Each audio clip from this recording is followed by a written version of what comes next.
Olá, gente peregrina! Olá, gente membresina!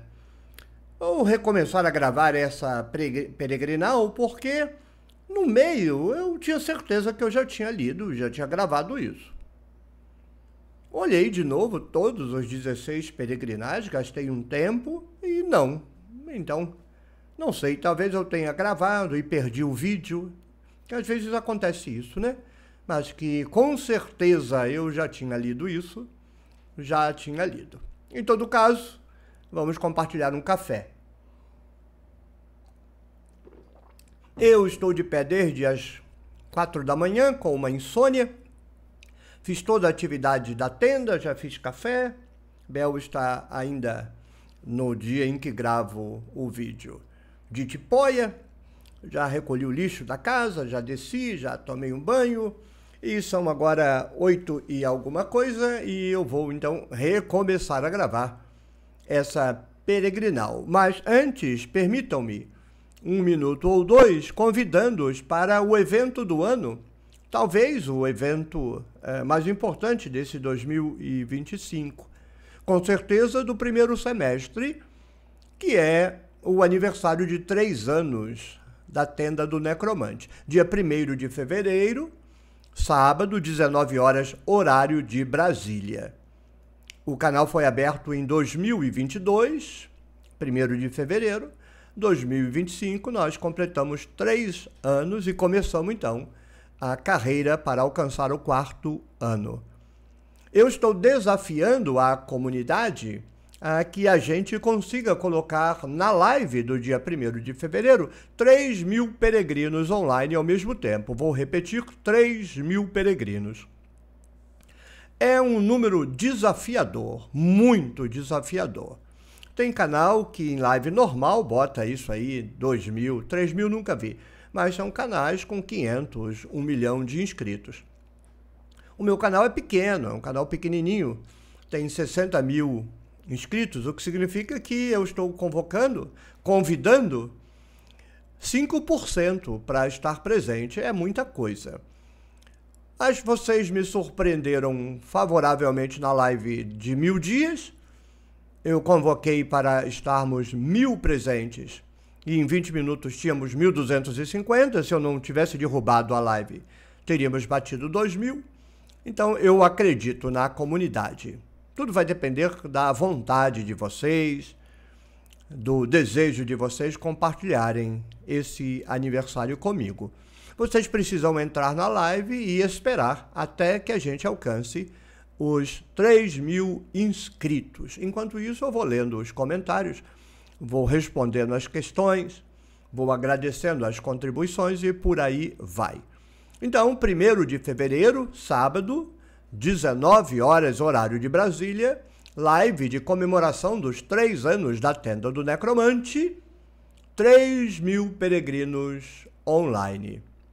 Vamos então agora ao peregrinal que foi deixado na live 306. Eu tenho certeza que já gravei isso, mas, palavra de honra, abri agora os 16 peregrinais já gravados e esse não está lá. Então, ou ele está e não está marcado como peregrinal e isso me quebra as pernas, ou eu gravei e se perdeu por alguma razão, às vezes o som dá problema, ou é só porque eu li e fiquei marcado, né? Comovido com a história. Davi Lavadi disse o seguinte, eu leio, se bem que eu acho que eu já vou ler e comentar porque ele é grande, né? Se eu ler pausadamente e depois eu comentar, o vídeo está arriscado a ficar com meia hora, é muita coisa. Então eu vou arriscar aqui, fazer um teste e ler e comentar ao mesmo tempo. Olá, professor. Olá, Davi. Bom, lá vamos nós. Não sei se vai virar peregrinal. Bem, a isca funcionou, Davi. Mas vou contar um pouco sobre minha trajetória de iluminismo religioso. Bem, talvez essa expressão se refira ao fato de que há uma progressão de esclarecimento do Davi no périplo religioso dele. Ele vai saltando de religião para religião e nesses saltos, em cada alpondra ele recebe uma iluminação. Então penso que é nesse sentido que ele fale de iluminismo religioso, porque de outro modo não existe iluminismo religioso, só existe treva religiosa. Nasci em berço metodista, ok, nasceu em berço metodista, o que é complicado porque é fruto de catequese desde o berço. No meu caso não, eu me tornei batista aos 19 anos. A vida já tinha me dado cascos para, até certo ponto, resistir à catequese e não resisti. Imagina você. Seus pais eram membros fiéis, decepcionaram-se com a igreja, pois havia sido descoberto o adultério do pastor. Isso aí é tipo areia na praia, né? O que rola de escândalos nas igrejas é um negócio absurdo. A igreja vive da falsidade, da moral, porque não tem moral lá, né? É muita falsidade, muita hipocrisia. Quando, há muito tempo atrás, Bel precisou contratar uma amiga para nos ajudar nos afazeres domésticos, ela estava tentando estudar para, quem sabe, seguir alguma carreira e me ajudar no orçamento da casa. E a única forma que tínhamos para isso era contratar alguém para ficar com as crianças e cuidar da casa.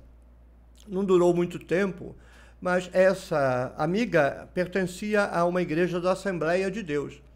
E ela contava os escândalos. Era um negócio absurdo, na maior parte das vezes envolvendo sexo e dinheiro. Então só se engana quem é apologeta. O casamento de meus pais desandou, que pena. Minha mãe nunca mais pisou em igreja, faz bem. Meu pai mudou para uma igreja pentecostal, saiu do ruim para o pior. Por consequência, meus irmãos e eu fomos juntos. Fui assembleiano por 22 anos. Tudo bem. Batizando-me novamente porque não aceitavam o batismo metodista. Mas tudo bem, batizado 2 vezes, segui meu trajeto religioso. 22 anos. É um quarto de vida. Embriaguei-me das atividades religiosas da Assembleia e, considerando o ambiente carismático, isso é quase literal, que a Assembleia tinha para oferecer. Me envolvendo demais, ficava sabendo das atrocidades que aconteciam nos bastidores. Foi por isso que, quando eu fiz uma iniciação de Templo Rosa Cruz, sendo convidado pelo responsável lá, não sei qual é o título dele, para fazer parte do templo, eu disse que não, e ele insistiu pela razão, e eu disse porque de longe tudo é perfeito, mas de perto tudo apodrece. É o caso, você começou a participar das atividades, ficou sabendo da podridão que graça no assoalho de toda igreja, não há exceção. Porém, você não delatou ninguém. Um belo dia, uma irmã jovem teve o pecado descoberto, deve ter sido festa. O pastor mandou chamar os envolvidos. Nessa reunião, chegou ao conhecimento do pastor que eu sabia do pecadinho da irmã e não havia denunciado. Seu pecado é maior do que o dela, né? O pastor me chamou para um gabinete, questionando os motivos de não ter apontado o pecadinho da irmã. Sentindo-se extremamente traído, segundo ele mesmo relatou, decidiu disciplinar-me por tempo indeterminado, e foi longo. Essa história dá um livro, mas creio que não seja o caso, afinal quero chegar ao meu despertar religioso. Já que fiquei quase 1 ano em uma disciplina por pecado alheio, decidi jogar toda a titica no ventilador logo. Falei tudo o que sabia, inclusive do altar e dos filhos do pastor. A amiga a que eu fiz referência também contava os podres justamente dos filhos do pastor. O mesmo envolvido, igualmente. O que causou ódio, claro. Cumpri minha disciplina. Interessante, você pôs toda a titica no ventilador e não foi excomungado dessa comunidade excomungada? Não compreendi. Depois de você ter denunciado picaretagem pastoral e de filho de pastor, eu imaginava que você seria escorraçado da comunidade. Ficou lá, cumpriu sua disciplina até o último dia, participando de todos os cultos de terça a domingo, vai gostar de culto assim no inferno. Até profecia de morte recebi, pois é, recebi uma profecia falando que morreria em 90 dias. Óbvio que deu os 90 dias e não aconteceu nada. Não aconteceu. A profetisa ou o profetizo revelou-se um embusteiro, como todos eles nas igrejas. Fez profecia, é embusteiro.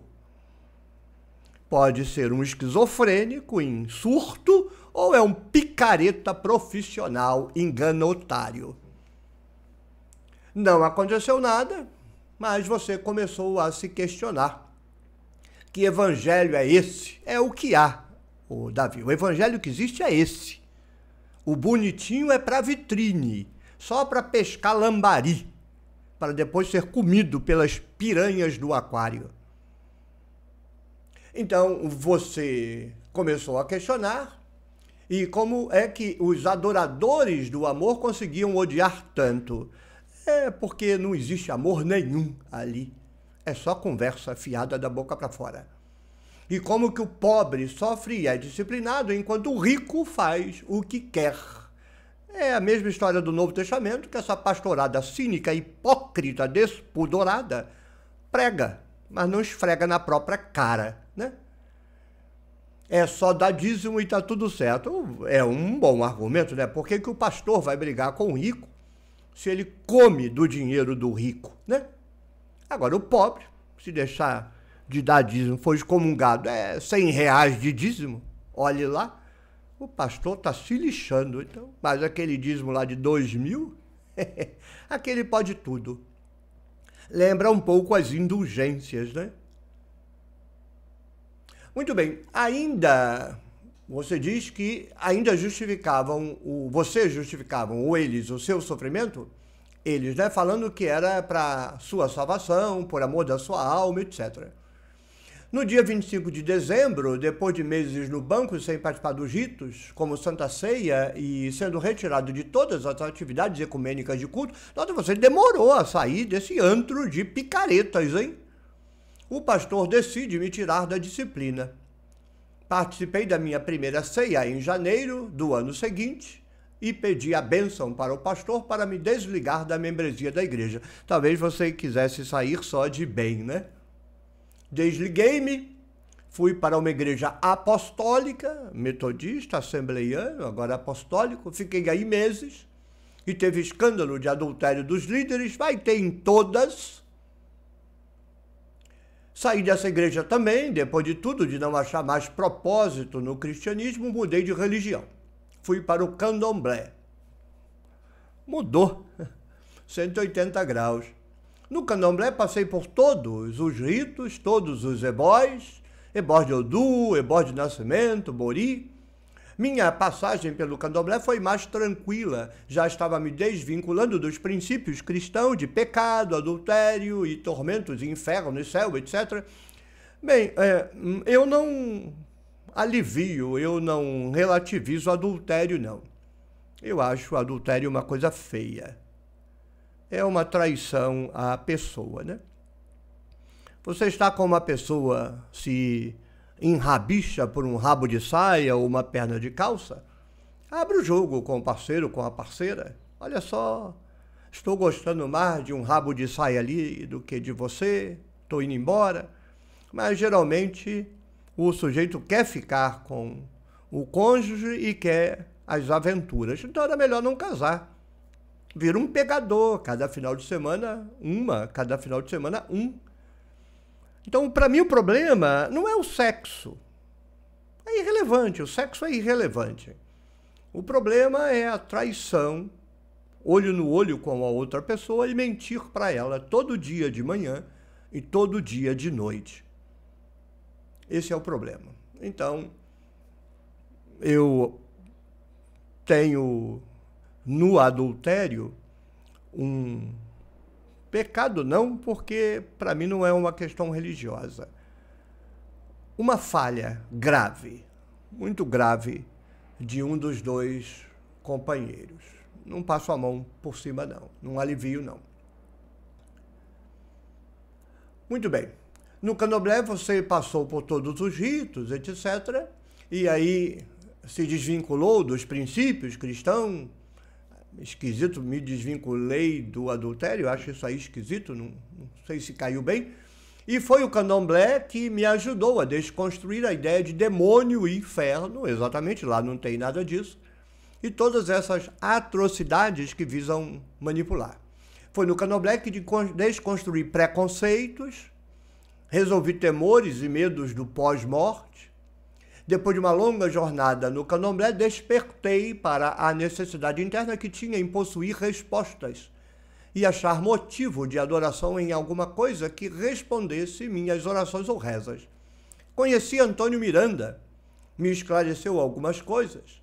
Conheci também o professor Sabino, que me desconstruiu mais ainda, principalmente sobre a influência do zoroastrismo nas religiões abraâmicas. Tem muita gente que contesta isso, né? A concepção de um Deus e uma religião criados por Roma, por domínio e controle, fizeram-me acordar de como eu joguei fora anos engolindo perdigoto pastoral, frequentando lugares com medo de inferno, procurando a aceitação de um Deus que está se lixando para mim.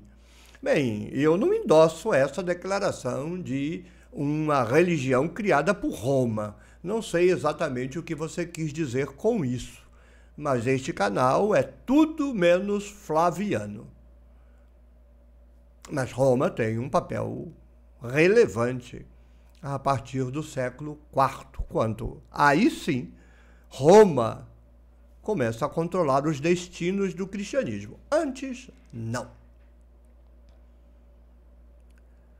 Então você jogou fora todos aqueles perdigotos pastorais. E que não existe, se existisse, né? No caso céu, inferno, Deus, etc., que está se lixando para você, e fosse tão indiferente ao sofrimento do experimento de garagem dele, então ele seria cruel. Cheguei aqui no canal, assisti a vários vídeos, gostei do conteúdo, despertei ainda mais para como fui manipulado todos esses anos e decidi virar membro. Muito obrigado, Davi, por você ser membro. Foi um processo longo, mas que aqui parece bem resumido. Resumido sim, mas a gente percebe quanto foi longo e quanto você chafurdou nesse processo, né? 22 anos da Assembleia, aturou um ano aquelas barbaridades clericais. Você gostava do negócio. Você gostava muito. Foi um processo longo, mas que aqui parece bem resumido. Mas foi difícil começar a questionar primeiro estando dentro da fé, sair e achar mais respostas. Mas nunca compreendi como Jesus morreu na cruz para que eu fosse salvo. Mas eu preciso lutar por essa salvação todos os dias. Nunca compreendi como um Deus universal, criador do universo, na verdade era um Deus exclusivo de um só povo, que lutava pela atenção de um só povo. Israel precisava adorar, precisava buscar, precisa dar sentido para esse Deus, que era totalmente dependente dos judeus para continuar existindo. Pensar assim, estando na igreja, era uma tortura, já que era quase uma heresia, uma blasfêmia, compartilhar essas dúvidas com alguém. O que prova que é um ambiente prejudicial à saúde. As pessoas muito bem catequizadas e não trincadas vão se sentir muito bem sendo feitas de bestas. Algumas pessoas não, elas adoecem cognitivamente nesse ambiente porque é um ambiente castrador, estupidificante, que torna as pessoas ignorantes, paulatinamente burras, imbecilizadas. Se fosse um ambiente saudável, essas questões seriam discutidas abertamente, com franqueza, com honestidade, com transparência. Mas por que não? Porque esse arcabouço de doutrinas imbecis não aguentam a luz do sol. Só vivem na escuridão e na treva de um clero putrefato. Me questionava também como era possível um Deus que amava sangue, que gostava tanto de sangue, que bebeu sangue por décadas, desde Adão até beber o sangue do próprio filho, justificando o sacrifício para a salvação. Salvação de quê? De quem? Dele mesmo, claro. É um absurdo, né? Isso é a maior imbecilidade da doutrina cristã. Os teólogos, que eu não levo a sério nenhum teólogo, vem com a conversa fiada de que Deus não podia perdoar. Bem, então ele não é Deus bosta nenhuma, é uma porcaria de um escravo de um dogma, como todo pastor, padre e lustrabanco. Porque se nós, seres humanos, podemos perdoar e pronto, que se dane o equívoco, a gente perdoa, porque Deus não perdoa. Porque o sistema não permite, Deus é uma cadelinha de madame carregada por um clero que vive do pecado, que ganha dinheiro com o pecado dos outros. Hoje não me considero iluminado o suficiente, mas estou no processo. Me dói muito o tempo perdido. Em vez de você ficar lamuriando o passado, transforme o passado em adubo, fertilize a horta do presente e colha os frutos do pomar do dia de hoje. Nada de viver com traumas do passado, viva o presente. E saber também que tenho familiares que ainda creem nisso. Bem, você responde por você, não por eles. Ame-os e pronto. Dando dinheiro para pastor pregar mentiras, isso é verdade, sem poder questionar-se sobre as coisas que ouvem, com medo de darem entrada para o diabo. Veja, Davi, qualquer um que, com o coração aberto, ouve ou lê isso, se dá conta de que o ambiente eclesiástico é um ambiente de doença. As pessoas costumam dizer, né? Se cobrir vira circo, se murar vira hospício. E é isso. Felizmente você saiu e espero que consiga se manter fora, porque você gostava bastante do negócio. Espero que a sua iluminação, isso é uma metáfora, chegue plenamente e o quanto antes. Obrigado, Davi. Se você gostou, clique no joinha, deixe o seu comentário, compartilhe o vídeo com a sua rede de contatos, torne-se membro do Clube de Membros da Tenda do Necromante, apoie o meu projeto de tradução da Bíblia, www.nossabiblialivre.com. E se você puder, se você quiser, se você gostar da ideia, se você não puder se conter, esteja presente na live do dia 1º de fevereiro, 19 horas, é um sábado, para que a gente comemore o 3º aniversário da Tenda do Necromante. Vamos tentar colocar 3.000 peregrinos simultaneamente nessa live, para eu ficar rindo feito criança. Tchau, tchau, até o próximo vídeo, até a próxima rodada de café.